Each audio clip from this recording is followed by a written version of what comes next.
Welcome back to UMass Sports Weekly. Now joining me at the table to talk everyone's favorite UMass Athletics. To my left, JMS Jesse Mayfield-Sheehan, and to my right, Mark the Shark Daly. Guys, thanks for joining me. Now, we got to start off talking about lacrosse. Women's lacrosse team, #1 seed in the A10 tournament. Now, that's big stuff. We love seeing #1 seeds coming out of UMass no matter what the sport. Jesse, I'll start with you. How do you see this team doing in the tournament?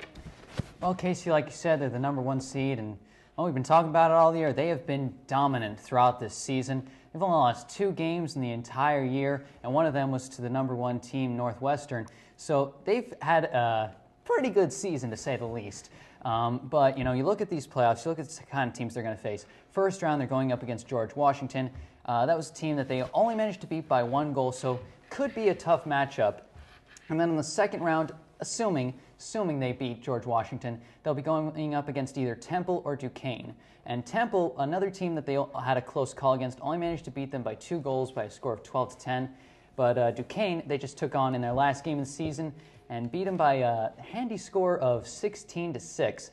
So, these are all teams that they've already beaten in the season, and, they're tops in most every stat in the A10, tops in goals per game, tops in goals allowed per game. It's pretty simple to say they are the top team in the A10, hands down. So, it's pretty logical to predict that they'll win the A10 tournament, fingers crossed from all of us here at UMass, but it's pretty easy to say, to predict that they'll win the championship. I'm not psychic, but odds are they're going to win. Seems pretty obvious. Mark, do you feel the same way? You think they're going to walk right through? I hope so. I think, as Jesse pointed out, there are a lot of they have the team to do it, without a question. You look at Katie Ferris, Sam Rush. They just have a fantastic team. They really work together. Coming into, they play 7-0 in the conference so far this season. Just a couple more games left.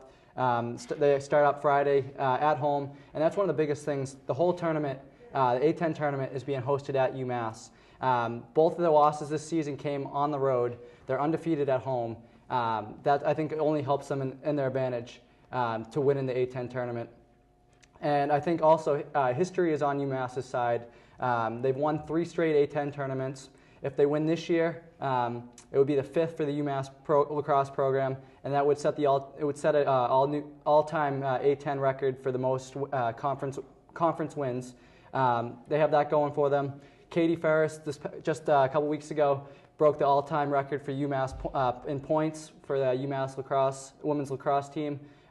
Sam Rush, a couple weeks ago as well, broke the 100-point mark, scoring her 100th point of the season, of her career, And I think history's on their side, and the fact that they're playing at home, they've proven that they can win at home, and I think this is the time they're going to do it. I definitely have faith that they're going to. Yeah, and like you said, with Katie Ferris and Sam Rush both reaching such milestones, I think with that behind them, I think, some of the pressure's a little off from reaching those milestones. So I think, without a doubt, you're going to see some great production from them in the A10 tournament. Yeah, we'll see if their domination from the regular season carries over to the playoffs, as we hope it will.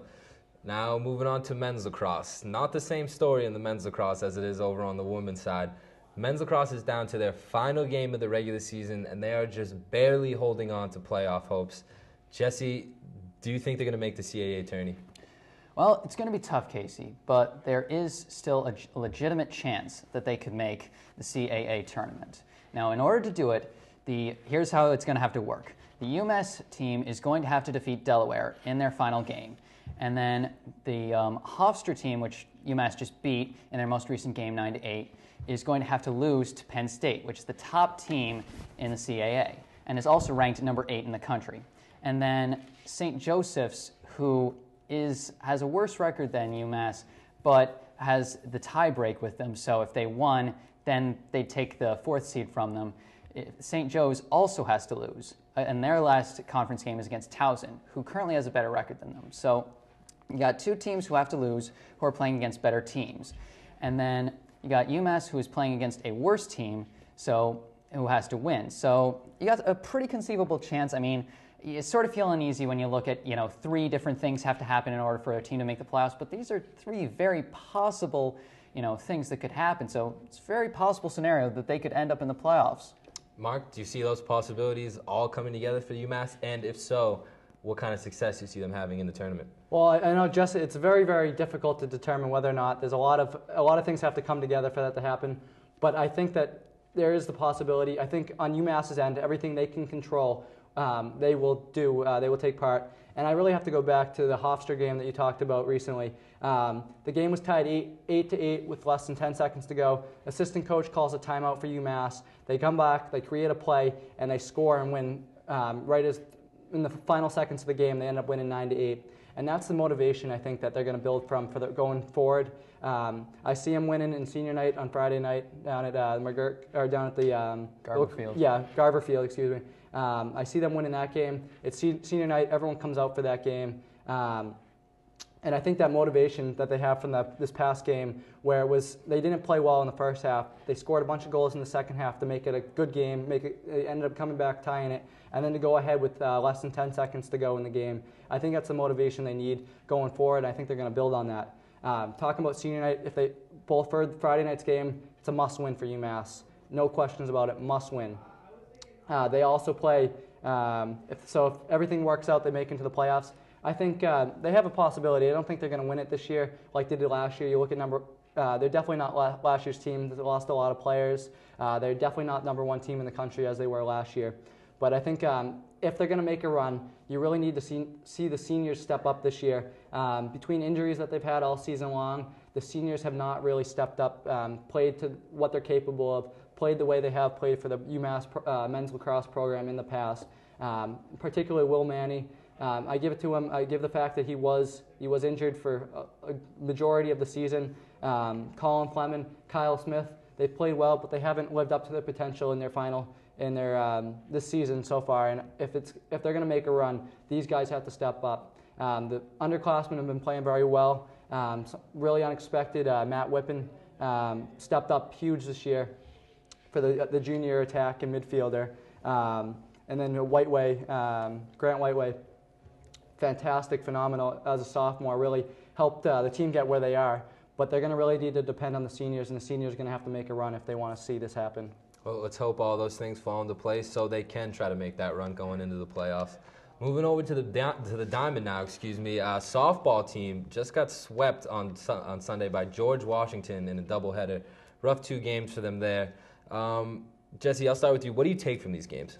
Well, Casey, like you said, tough losses. I mean, UMass is going into those games with a 7-game winning streak. They come out with a 2-game losing streak. It's the first losing streak they've had since their first conference game against Dayton, all the way back in March. So, it's certainly a tough couple of losses to take. And what we really saw in this game was the UMass offense that we've been seeing throughout past few weeks just wasn't there.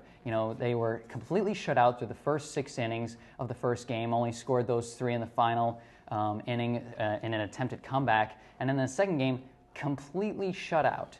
And so the offense just wasn't there. The George Washington pitchers did a very good job keeping the UMass offense at bay, and it really shows. I mean, we've been watching throughout the season that they've really managed to hit well, again, no matter who the opponent was, but this really shows that some teams can hold off that offense. They can't count, I've said this before, they cannot count on the offense to win every single game. So the pitching is going to have to step up. Now, there was one bright spot we got from this game, which was Emma Mendoker finally returned, her first game since March 30th, which adds a little depth to the pitching rotation. She wasn't the strongest pitcher before she left, but now that she's back, I think she adds a little depth, and it gives a little backup to Caroline Raymond, who's been doing pretty good pitching on her own for a while. So I think with her back, gives a little help on the pitching side. Now, following up that game, 7-game road trip now.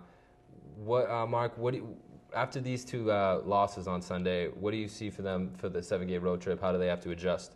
Well, it's going to be tough. On the season, they're 6-16 when not playing in Amherst.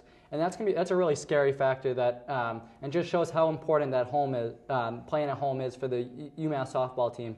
But when you look at who they're playing on this 7-game road trip, you got 2 games against St. Joe's, who's #1 in the A10, and you got UMass is currently in 4th.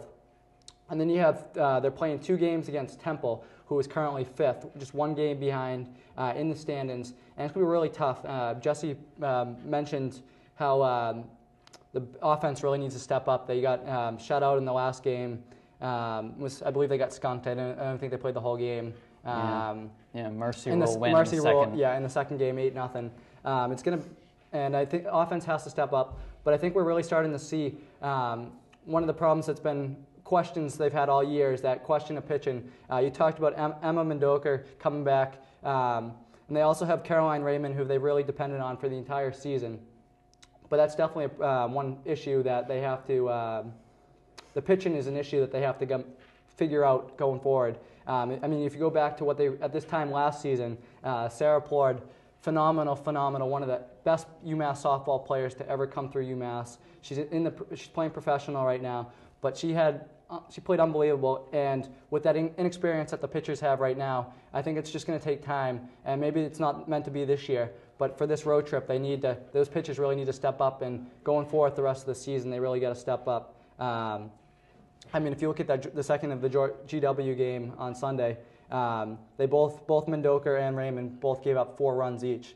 And when the offense isn't there, that's not. Yeah. I mean, if you can give up 4 runs each and the offense scores 12 runs, great. But when the offense isn't scoring, those pitchers really got to step in, and they didn't do that against George Washington. So I hope they turn that around for going forward. Yeah, without a doubt. I mean, we've been saying it all season, Like I just said, you can't win with offense alone. You can't win a season with offense alone. And I mean, we've been seeing games like that one loss against Fordham. They lost 17-11. If your offense is scoring 11 runs, you got to be able to win the game. So without a doubt, these young pitchers, they have to step up. We've been seeing some bright spots here and there, some good games that they've pitched, but they've got to become more consistently good. Absolutely. Especially with these tough road games coming up. Now, do you think that having Amma Mendoka back in the lineup is going to make a big difference for them going into this road trip?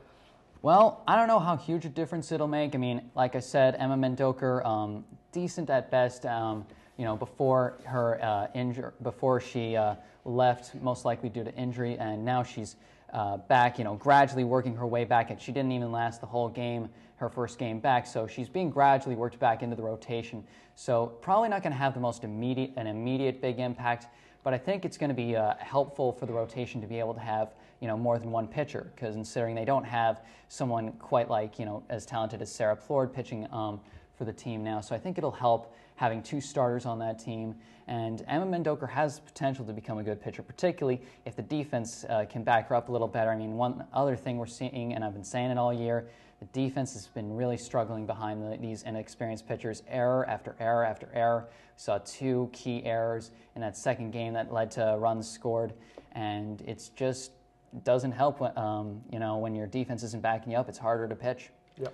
Well, we got to hope that the offense, defense, and pitching can all come together. It's got to all come together. Yeah, that's what we got to do. Really just figure it out and hopefully get some wins along this 7-game road trip. Absolutely. Guys, thanks for joining me up here.